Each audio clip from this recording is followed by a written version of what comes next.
Act normal.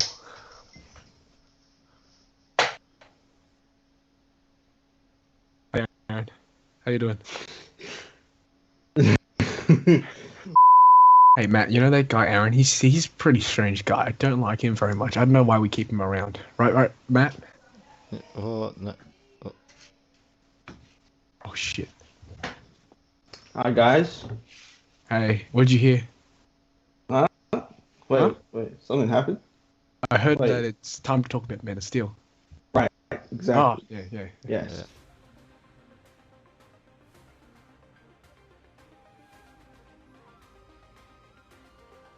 Man of Steel. Zack Snyder directed first of a trilogy. So we're gonna do a little series of Man of Steel, Batman vs Superman, Justice League, Snyder Cut. So look forward to those in the coming weeks. Today is time for Man of Steel. Big boy Man of Steel, Henry Cavill being super ripped with some nice chest hair. I will say that. Alright, so in the opening, if I'm not mistaken, it's Krypton's destruction. Yep. Why is Krypton so stupid? That is my big question, Matthew, of today. Why are the leaders such fucking idiots? So first of all, they just let the planet die. Like, wouldn't you have you have rocket ships like everywhere. You have giant bird, rat monster, air flying creatures that could just fly you anywhere. Why did they not take that into space? Or why don't they just not make a spaceship so people can get off? Yeah. It's really ridiculous. And then secondly, the leaders are just like, we'll send these bad criminals into space instead of just, hey, why don't we just tie them down to the Earth, and then they're gonna die. Why they not just kill them? Okay, but these guys are lunatics, obviously. Yeah. And then even still, why did Jor-El and Lara just not go with Clark or Kal-El to Earth? Or why not? It's so stupid. Some people these days, they give me the heebie-jeebies. Very bad heebie-jeebies. But I like how they set up Zod. Very good setup. Very good villain. Very good Russell Crowe.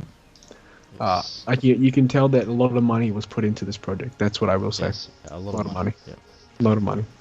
Next, so Zod kills Jor-El. That happens, yes.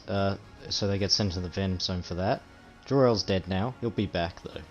Clark gets sent to Earth. Yeah. Wait, but you don't forget that he died. He got sent away in a dick rocket.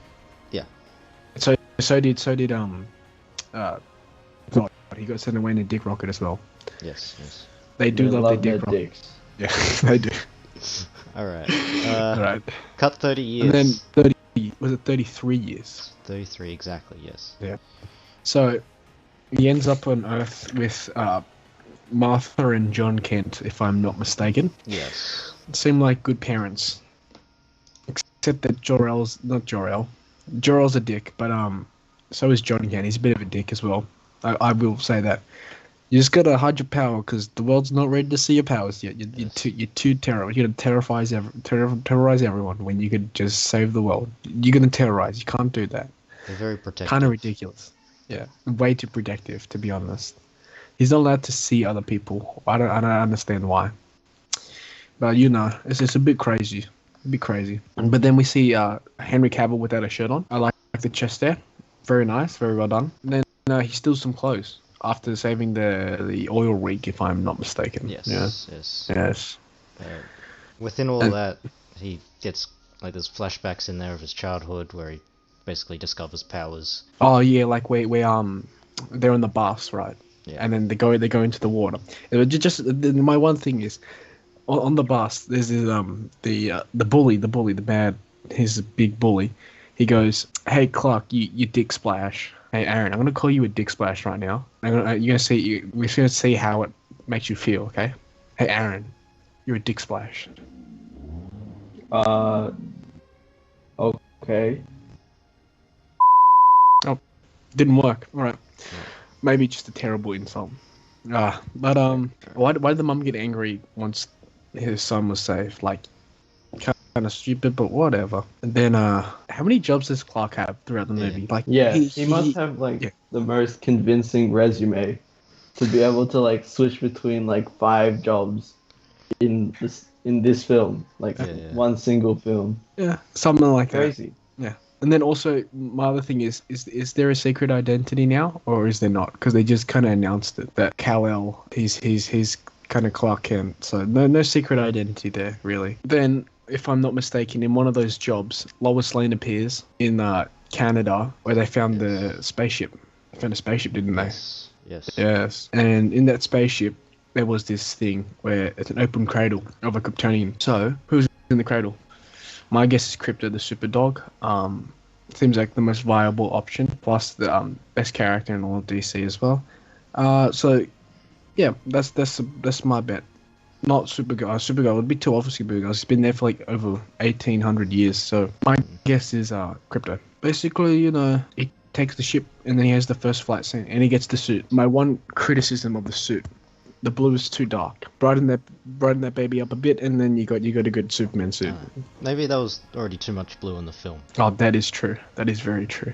Maybe throw in some red underpants as well. I do like myself some red underpants. Yes. And then also, my favorite moment in the movie is where Jor-El realizes that he could have gone with Clark, and like Superman asks him, "Hey, why didn't you come with me to Earth?" And then Jor-El's just like head goes down for like 2 seconds. Like, then looks like, I had to die alongside my planet, dude, because that's just how it works. What are you doing? It's so silly. Just go with him. Your planet's dead. See, this is why Kryptonians are idiots. They're so almighty and high powerful, but they're just idiots in general. What are they doing? So silly. After that, so Lois was also there at the ice. She goes back. Some stuff happens with her. She tries to figure out who Clark came, basically where he came from. Yeah, I also wrote she's really good at her job. She tracks down everyone.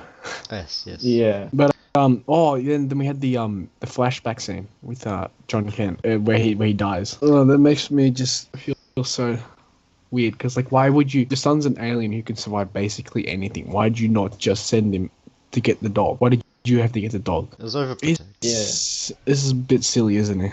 And this is like a grown-up Clark Kent. Yeah. So the angsty teenager he's- Clark Kent, if I'm not mistaken. so he's demonstrated his powers like so many times, and like he's like basically indestructible, super strength, like super jumping, as far as he knows. And the father, who has no powers, just decides he's gonna go run into the tornado to save the dog. This just doesn't make sense. It's a bit silly. Superman has laser vision as well, and X-ray. He can see anything. And then there was the broadcast by Zod, and then Superman goes to the military and it's like, "Military boys, I know who you are. I know what you're doing," and he X-rays them. But the thing is, I know we have the power of hindsight on our side, but why did Superman not just out Martian Manhunter? Like, because they're just like insulting him because he's an alien, and it's like, why are you not just out Martian Manhunter? He's like a high-ranking general. Just say that, yeah, you're an alien too. Arrest him, get him, boys. Very silly. Maybe Very Martian very Manhunter silly. was just doing a different job at that time. He was off being Very silly. some random barkeep somewhere. Wait, does Martian Manhunter have telepathy? He's got too many powers. It's like Many the powers. Vision. Yeah. Way too many powers. Doesn't make sense. Yeah, I think he does have telepathy. I swear he does. Like some form of it. So I don't know. after his meeting with the military, Superman goes up to Space. and Zod's ship. So he goes to meet him there. On the science, how Superman feels the weight of Krypton, basically. Yeah. Interesting. I like how they played with the idea of different atmospheres and different suns. So Superman, he fights well.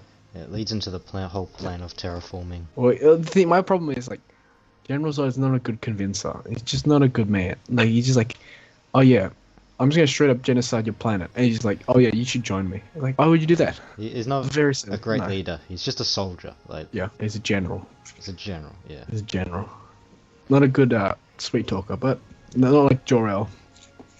But and then science, and then that leads into the Smallville fight, right? A small fight with Feora and The Namek. helmet guy is Namek, yeah. Yeah. My one thing is, why no knife? What you set up a knife fight with the general guy and Feora, and you don't deliver on it. Like you put this, and they're all posing for it, ready to fight, and then it just doesn't happen. What are they doing? Some people be crazy. Yeah. You set this up and you don't even deliver. It just hurts my soul. So during that fight, Zod gets his helmet broken, and he flies off. So that's why he's not in that fight. So Also, I like how Feora and Namek are henchmen. I like henchmen. yes, henchmen. Big fan of henchmen. Yeah. After that, he has to go deal with some terraformers. So there's a scene where he goes off to the other side of the planet to just throw himself at a terraformer. I don't know what his plan was. It's terraformer time with big blue lasers. Don't forget about Yeah, big blue lasers. I think I remember General Zod saying that somewhere in the film. Yeah, we're gonna shoot the world with the big blue laser, like in the Avengers that happened the year before. Yes. But we don't. The Avengers don't exist. Kind of started the trend. Well, continued the trend of And big blue sky lasers. lasers. Yeah. But it's specifically big blue sky lasers.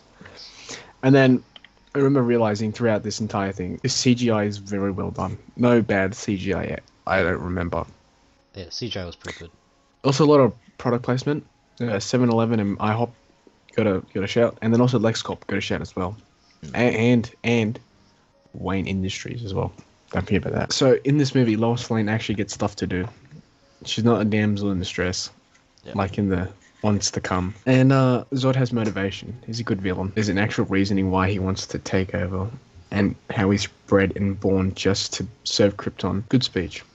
So then we get to the Battle of Metropolis. Mhm. So Zod and Superman basically just throw each other through buildings for a bit. But And then they really try to show how much destruction they're making, though. a lot of people die. Yes. That's what I wrote. So many people died. Yeah. Until we get to the was it museum scene? where The Zod infamous museum scene. Zod and Superman's holding him by the neck, and you know where it goes. It snaps his neck. Oh. Yeah. So as Aaron will point out, what could he have done to prevent that? Basically. Well, he in the end he snapped his neck, but that just demonstrates that he had enough power to move Zod's head. So he could have just like moved his head away from the people, so like, or just moved his head up, so he's just not killing anyone. Yeah, no, also, like, what he could have done, because he had a hand, he could have just put the hand over the eyes and be like, "Aha, you can't do anything now." Or he could have just put his head into the ground, just like push his head into the ground, and then see what happens there. Or he could have just kissed Zod, and then they would have made out together for the next hour. Yes. Yeah. That could have been another option. Or maybe they could have flown into space together. Or Matthew could have jumped into the movie, fought Zod, and then get back out. Yeah. Uh, Unfortunately, It's just that a didn't decision. happen. No, So very unfortunate. Zod died, unfortunately. I But don't. It's not. I'm not a big fan of it, but it was a choice for Superman. How would he use Yeah. his power? also But like the thing is, it was his first day. It's his first day as Superman. Yeah, it's pretty Yeah. bad first day. Yeah. Unfortunately. and the And then- thing is that they've been throwing themselves through buildings, and like through countless buildings, like complete destruction of Metropolis. And then when they're in the museum and Zod's about to just kill 4 people, and Superman's like, "No, I have to kill you, so you stop." Like there must have been like thousands of people dead just from them like throwing each other through buildings. So overall, the movie, great casting, great soundtrack, great acting, an okay plot. Kind of choppy in like the first act, like after the prologue. The first act's pretty slow. Yeah. Kind of choppy. It jumps around too much. Doesn't make sense. How many jobs does clock have? Pick a number, and you probably got it. Alright. So Superman at the end, he becomes a journalist for the Daily Planet. I don't know how he's not spotted. Like he's been all over TV and stuff, but Just just comics. comics. Just cause. because comics. Yeah. Because comics. That's my favorite line. Also, my second favorite scene was the one at the end where the Captain and Martian Manhunter go to see Superman, and she started laughing, and General Sun's like, "Why are you laughing, silly girl?" And she's just like, "I think Superman's hot." And then all I wrote down was, "I think he's hot too." So, Aaron, how many Superman signals would you rate this out of 10? I think this movie deserves a solid 7 super symbols out of 10. Yeah. Yes. Matt, so is it worth the rewatch? I'd say it's worth the rewatch, Yeah. but we'll see how it stacks up to the other two films in the coming weeks. How it ties together. And how it all ties together. Yeah. Yep. So we're doing remember, it's a 3-part series. Remember to subscribe so you get the notifications for the other two, and make sure you hit that bell. Leave a comment about your opinions about this movie. I'd love to see them. So, Aaron, last word as Superman? And smash like. Yes. Flex. Alright. Thanks, everyone. Alright. Bye bye.